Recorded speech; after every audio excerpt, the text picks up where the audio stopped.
I1 is equal to I implies R1 by R2 plus R1 by R3 is equal to I implies I1 is equal to वो एक step jump कर रहा हूँ मैं, तुम पूरा करके देखना।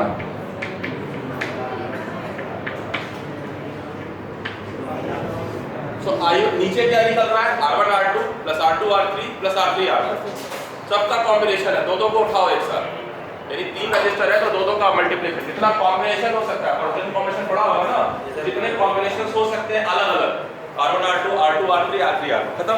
और ऊपर में 3 में से सिर्फ 2 रख दो, जिसका करंट है उसी को छोड़ दिया, क्योंकि वो बोलेगा भाई तुम्हारे हिसाब से मुझे मिलेगा पैसा, ठीक है ना। खाली मेरे अपने पे नहीं बनेगा। वही बात टीचिंग में भी है। अगर स्टूडेंट बहुत अच्छा है और अगर टीचर एकदम नदारत है तो भी इधर से कुछ फ्लो नहीं करेगा। टीचर बहुत अच्छा है, स्टूडेंट नदारत है तो उधर भी कुछ फ्लो नहीं करेगा। But there is a theory कि a good student can always perform better or best with the average teacher, but an average student cannot perform best with a good teacher. So आपके अंदर की जिम्मेदारी आपको निभानी होगी, आपको पढ़ के आना पड़ेगा। हमेशा एक चैप्टर आगे चलो। ऐसा नहीं सोचो कि क्लास 26 तारीख से शुरू होने वाली थी तो मैं 26 से शुरू करूंगा। जब आपका सेकेंड सेमेस्टर एंड हुआ and you had a period of enjoyment of 1 month, that should be period of maximum labor, maximum मेहनत कर डालिए ताकि अगले 3 महीने आप थोड़ा कॉम्पिटिटिव पॉइंट से भी पढ़िए। ऐसा मत सोचिए कि 3 महीने की पढ़ाई में करना है। जो समय पहले मिला झोंक दीजिए उसमें अपने आप, है ना। कोयला जब झोंक देते हैं आग में, जब दबता है धीरे धीरे, वो भी ऐसा जलाएंगे तो खाना बन जाएगा, लेकिन जब हाई प्रेशर इसमें जलता है तो क्या बन जाता है, हीरा बन जाता है। बनना अगर हीरा है तो इंटेंस प्रेशर में रोज अपना काम करते रहिए, थोड़ा थोड़ा, ठीक है। अब इसको देख करके अगर मैं मैथमेटिकली बहुत एबल हो गया हूं तो ऐसा मैं सोच सकता हूं, ये प्रकृति का रिदम देख करके, कि शायद कुछ ऐसा आना चाहिए I1 कि ऊपर में R1 को छोड़ के होना चाहिए R2 R3 R4, और नीचे में सब होना चाहिए R1 R2 R3 plus R2 R3 R4 plus R3 R4 R1 and then R4 R1 R2। ऐसा ही होना चाहिए। So, आप जहां पर जाके रुकते हैं ना, कॉम्पिटिटिव एग्जाम उसके एक स्टेप आगे जाता है। तो आप सोचिए कि मैंने ये सीख लिया, ये सीख लिया, अगला बोलेगा छोड़ो ना 5 वाला पूछ लिया, है ना। किसको अभी आपने 1 सेकंड में बता दिया, क्योंकि अब देखो मैं रट के नहीं आया। अब मुझे नहीं पता था कि ये आज बनेगा, बट मुझे ये पता था कि इस चीज को छोड़ दिया था लास्ट टाइम, क्योंकि अगर मैं फिर रट लूंगा तो वो क्रिएटिविटी जीरो हो जाएगी, या जो कॉन्सेप्चुअल पोर्शन है जीरो हो जाएगा। फिर मैं तुम्हें सिर्फ बताऊंगा कि देखो ये रूट है, ऐसे जाओ, बट मैं ये बोल रहा हूँ कि यू मस्ट नो कि this is the best route. And why this is the best route? Because 2 सच हमेशा हमें मालूम है, ये सच हमेशा है।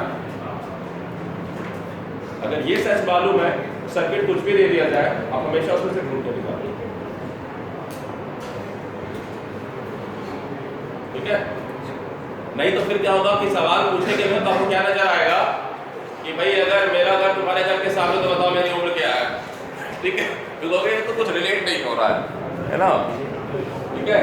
फोटो नहीं खींचो, आगे आओ ना, इधर खाली है, इधर एमएलए एमपी के इधर खरीदा के बैठो, इधर से देखो इधर भी खाली है। Always try to acquire the front seat, है ना, ठीक है। भाई इससे बड़ा फॉन्ट अगर लिखूंगा तो फिर तो 1 सेकंड में, वो तो फिर वो डिस्प्ले बोर्ड होगा सिंगल वाला, एलईडी वाला डिस्प्ले लिखना पड़ेगा कि 2, फिर बताऊंगा, फिर लिखूंगा R, है ना, फिर गड़बड़ हो जाएगा, ठीक है। अटेंडेंस एक बार स्टार्ट कर दो।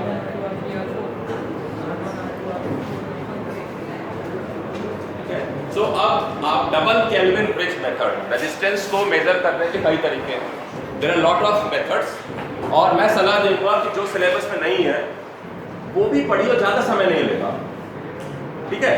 डबल केल्विन के पहले केल्विन है, डबल केल्विन को लिखा इसलिए गया कि आप केल्विन पढ़िएगा, और केल्विन का मतलब है व्हीटस्टोन की, एक बार रिवाइज करिएगा। सो तीन तरह के रेजिस्टेंस हैं, लो टाइप ऑफ रेजिस्टेंस जो लो वैल्यू के हैं, medium value resistance and high value resistance. तो तीनों तरह के रेजिस्टेंस को मेजर करने के लिए अलग अलग मेथड्स, ठीक है। तो लो वैल्यू रेजिस्टेंस जो है उसको मेजर करने के लिए हम डबल केल्विन ब्रिज, तो आपने अगर व्हीटस्टोन ब्रिज सुना है व्हीटस्टोन ब्रिज, आजकल 10th में पढ़ाया जा रहा है, तो एक बार व्हीटस्टोन ब्रिज आप शायद इसमें भी पढ़ेंगे, सर्किट थ्योरी भी एक पढ़ेंगे, सर्किट पढ़ा नहीं कि मतलब नाम लेके पढ़ा जाए तो भी पढ़ेंगे, पढ़ा होगा मशीन में नहीं, सर्किट थ्योरी। सो व्हीटस्टोन ब्रिज आप वहाँ पढ़िए, उसके बाद डबल केल्विन ब्रिज को आपको डिराइव करना है, ठीक है, क्योंकि मैंने आपको वो बता दिया जो चोकिंग पॉइंट है, जहाँ आप फंसोगे, है ना, तो आप वहाँ तो आप उसको कॉपी कर लो, बट सोचोगे नहीं। So that is the work, first you try to understand the narration, जब आप उसमें फंसोगे डेफिनेटली कुछ ना कुछ फंसोगे, मुझे मालूम है, तो लेकिन आप ट्राई करके आओगे तब आपको यहाँ क्लास में कनेक्ट हो पाओ, नहीं तो ऐसे क्या है कि just I will write it and you will, ज़्यादातर लोग नहीं लिखेंगे, कॉपी नहीं खोल रहे हैं, है ना, तो इसलिए एक बार ट्राई करेंगे, ठीक है। If you will try you will never cry, ठीक है। तो थोड़ा करना है भेजा फ्राई, नहीं अटेंडेंस करो जल्दी से फटाफट। ये बात ध्यान रखना कि ये जो है जीवन का दंगल है, माँ के पेट से मरघट तक है तेरी कहानी, सुना है? That is the opening song of that movie. सुनना, उसको जाकर सुनना, उसको बजाया करो रोज सुबह। माँ के पेट से मरघट तक है तेरी कहानी, पग पग प्यारे दंगल दंगल, सूरज तेरा चढ़ता क्या जल तलता, अंबर में करते हैं तारे दंगल दंगल, है ना। क्या है, बाबले हाथी को देखकर जब हिम्मत दुबक जाती है, आग फिर लड़ा बात फिर बात बन जाती है, ऐसे करके बात है ना। तो आपको समझना है कि आपको इलेक्ट्रिकल इंजीनियरिंग की पहलवानी सीखनी है, आप जाके उठा के पटक सको अपने कंप्यूटर को, आपका कंप्यूटर बगल बैठा दोस्त नहीं है, आपको जाकर एग्जाम जो ले रहा है ना, जो सवाल पूछता है उसको पटकना जरूरी, उसको लिटरली मत जाके पटकना कि कैसा सवाल क्यों पूछा, सवाल को पटकना है आपको, ठीक है, ठीक है। हाँ, नहीं तो अभी 2-3 साल पहले क्या हुआ था कि कोई जहांगीरपुरी में कोई स्टूडेंट ने गोली मार दी थी अपने टीचर को, तब से मैं बहुत समझ के पढ़ाता हूँ, ठीक है। So that's it for today.